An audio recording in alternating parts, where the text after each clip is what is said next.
menyimak dari apa yang telah Saudara Gubernur sampaikan dalam jawaban tanggapan pendapat Badan Anggaran DPR Aceh, fraksi kami melihat bahwa jawaban tersebut sangat normatif dan terkesan tidak ada solusi dari pemerintah Aceh dalam memperbaiki kondisi ataupun permasalahan dalam upaya mengoptimalkan berbagai sektor pembangunan di Aceh. Hal ini tercermin dari jumlah sisa anggaran atau silfa dalam setiap tahunnya yang begitu besar yang seharusnya dapat bermanfaat bagi masyarakat Aceh. Tambahan dana bagi hasil TDBH Migas Aceh hilang sebesar lebih kurang 150 miliar. Sejak awal tahun 2019 atau semenjak Dirjen Migas di Kementerian ESDM dijabat oleh Bapak Joko Siswanto, ada kebijakan Dirjen Migas yang menetapkan harga gas produksi PT Medco jauh dari harga awal yang tercantum dalam kontrak PSC Medco, di mana harga awal dalam kontrak tersebut adalah 9,45 US dollar menjadi 7,3 US dollar dan kemudian diturunkan lagi menjadi 6,56 US dollar. Kebijakan ini dibuat dengan alasan untuk memberikan subsidi bagi PT PIM yang memproduksi pupuk subsidi. Sebagai akibat penerapan kebijakan sepihak ini, maka telah timbul kerugian bagi Aceh, di mana telah terjadi penurunan pendapatan Aceh dari sektor TDBH migas sebesar lebih kurang 150 miliar. Yang lebih menyakitkan lagi, pupuk subsidi yang diproduksi oleh PT PIM Aceh hanya disalurkan sebesar 10% untuk Aceh, selebihnya dijual ke daerah lain di luar Aceh. Dalam permasalahan ini, seharusnya Saudara Gubernur melakukan protes terhadap kebijakan yang diambil oleh Kementerian ESDM, terkhusus Dirjen Migas. Akan tetapi nyatanya Saudara Gubernur tidak pernah melakukan upaya apapun sehingga fraksi Partai Aceh menganggap bahwa kerugian Aceh sebesar lebih kurang 150 miliar ini juga merupakan kesalahan Saudara Gubernur bersama SKPA terkait. Fraksi Partai Aceh juga meminta kepada lembaga DPR Aceh untuk membentuk tim pansus terkait dengan kerugian yang timbul akibat kebijakan Kementerian ESDM ini dan abainya Gubernur beserta SKPA terkait dalam permasalahan ini. Terkait dengan kemiskinan di Aceh, berdasarkan data yang disampaikan oleh Saudara Gubernur ternyata berbanding terbalik dari apa yang disampaikan oleh Badan Anggaran DPR Aceh, di mana persentase kemiskinan yang disampaikan oleh Saudara Gubernur seolah-olah sudah sangat berkurang. Namun faktanya berdasarkan data BPS, Badan Pusat Statistik Provinsi Aceh, justru kemiskinan di Aceh sudah sangat memprihatinkan sehingga secara nasional Provinsi Aceh dinobatkan sebagai daerah termiskin nomor 1 di Sumatera dan nomor 5 se-Indonesia. Sidang Dewan yang terhormat, terkait dengan pembangunan 5 unit rumah sakit regional di Aceh dalam kurun waktu 5 tahun kepemimpinan pemerintahan Irwandi Nova, tidak satu pun rumah sakit regional yang diresmikan. Seharusnya beberapa rumah sakit regional sudah bisa difungsikan. Jika seandainya Saudara Gubernur serius dan fokus serta ada niat ingin membangun rumah sakit regional, tentu saja anggaran yang diperuntukkan untuk rumah sakit tersebut dapat lebih diprioritas. Namun yang terjadi malah anggaran untuk rumah sakit regional sengaja dipangkas dan dialihkan untuk proyek fisik lainnya yang kurang prioritas. Kunjungan kerja Gubernur ke luar negeri. Selama 4 tahun kepemimpinan Nova Iriansyah, hampir setiap waktu melakukan kunjungan kerja ke luar negeri dengan nalih dengan dalih mengajak investor luar negeri untuk berinvestasi di Aceh. Tentu saja dalam perjalanan tersebut telah menghabiskan puluhan miliar uang rakyat Aceh yang dibebankan melalui APBA. Akan tetapi sampai detik ini belum ada satupun investor luar negeri yang mampu diajak untuk berinvestasi di Aceh. Tentu saja ini tidak ubahnya seperti pepatah Aceh. Let boh puyuh ro berhlam empang. Anggaran habis tetapi tak bermanfaat untuk rakyat Aceh.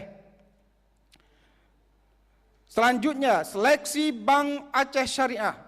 Terkait dengan seleksi pimpinan Bank Aceh Syariah, fraksi Partai Aceh menaruh tanda tanya, ada apa di balik seleksi ini? Mengapa seleksi ini dilakukan secara tergesa-gesa, bertepatan dengan akan berakhirnya masa jabatan Saudara Gubernur? Padahal menurut hemat kami, jabatan pimpinan Bank Aceh Syariah berakhir pada bulan Oktober 2022. Fraksi Partai Aceh tidak ingin menduga-duga terlalu jauh, akan tetapi fraksi kami mengkhawatirkan jika dalam seleksi ini nantinya penuh dengan instrik politik dan praktek KKN, dan tentu saja ini yang tidak kita harapkan, mengingat Bank Aceh Syariah adalah Bank Aceh kebanggaan masyarakat Aceh. Peninjauan pembangunan APBA tahun anggaran 2021, fungsi pengawasan DPR Aceh diarahkan agar kebijakan dan program pemerintah Aceh dilaksanakan untuk dapat melindungi dan memajukan kesejahteraan masyarakat Aceh. Dalam hal pengawasan, DPR Aceh terus memonitor dan mengevaluasi pelaksanaan pembangunan yang dibiayai oleh APBA di setiap tahunnya. Tentu saja dalam menjalankan fungsi pengawasan oleh DPR Aceh perlu adanya pendampingan dan dokumen yang lengkap dari instansi pemerintah Aceh. Beberapa minggu yang lalu, DPR Aceh telah membentuk tim Pansus Dapil yang bertujuan untuk melihat dan mengevaluasi hasil yang dicapai dalam pelaksanaan APBA tahun 2021. Dari hasil tinjauan, banyak temuan proyek yang dibiayai oleh APBA tidak sesuai dengan perencanaan dan fungsional alias mubazir. Namun, alangkah ironisnya, dalam peninjauan lapangan, anggota DPR Aceh tidak mendapatkan pendampingan dan dokumen yang lengkap yang diberikan oleh pemerintah Aceh. Jikapun ada, itu pun tidak sesuai dengan apa yang kami harapkan. Dan kami juga merasakan ada keanehan dalam penyajian data pembangunan Aceh yang diberikan kepada anggota DPR Aceh, yaitu terkesan ada yang ditutupi, terutama proyek-proyek yang bermasalah. Oleh karena itu, fraksi Partai Aceh meminta kepada pemerintah Aceh dapat dengan serius memberikan pendampingan dan memberikan data yang detail kepada anggota DPR Aceh terkait pembangunan Aceh. Penutup, Gubernur Nova Iriansyah telah menjabat selama 4 tahun, di mana beliau meneruskan kepemimpinan Gubernur dari Irwandi Yusuf yang merupakan pasangan beliau ketika dilantik pada 5 Juli 2017. Dalam perjalanan 4 tahun ke belakang ini, kondisi kehidupan rakyat Aceh ternyata malah mundur dan terpuruk di semua lini. Kondisi kemiskinan ketika Nova Iriansyah menjadi gubernur berada di angka 15,4%. Dan hari ini di akhir pemerintahannya berada pada 15,9%. Atau dengan kata lain, selama Nova Iriansyah menjadi gubernur di Aceh, rakyat miskin di Aceh malah bertambah. Begitu juga dengan dalam sektor lainnya.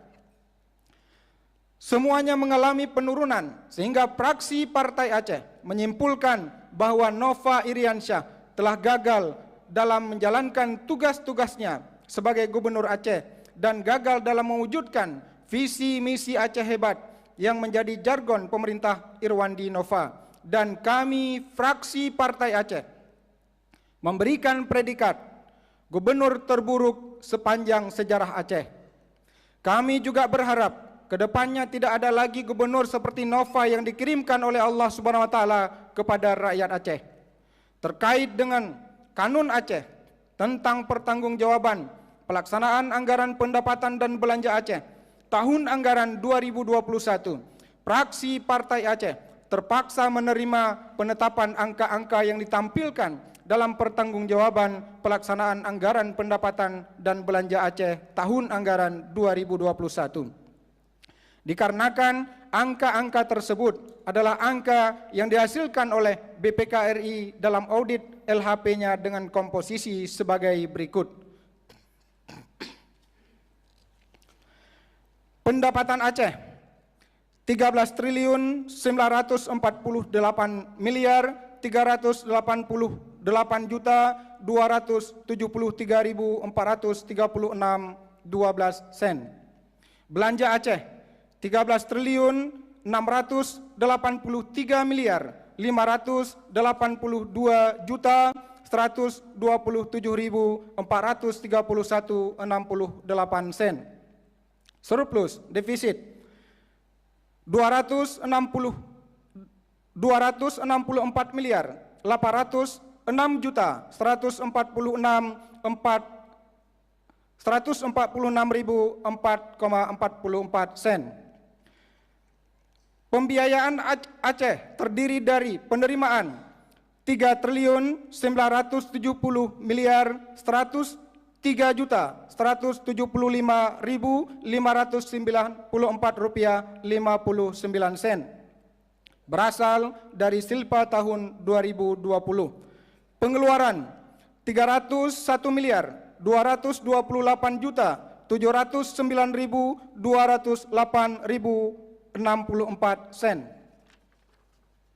Pembiayaan neto 3 miliar 668 juta 874.000 3 triliun 668 miliar 874 juta 466.385,95 sen.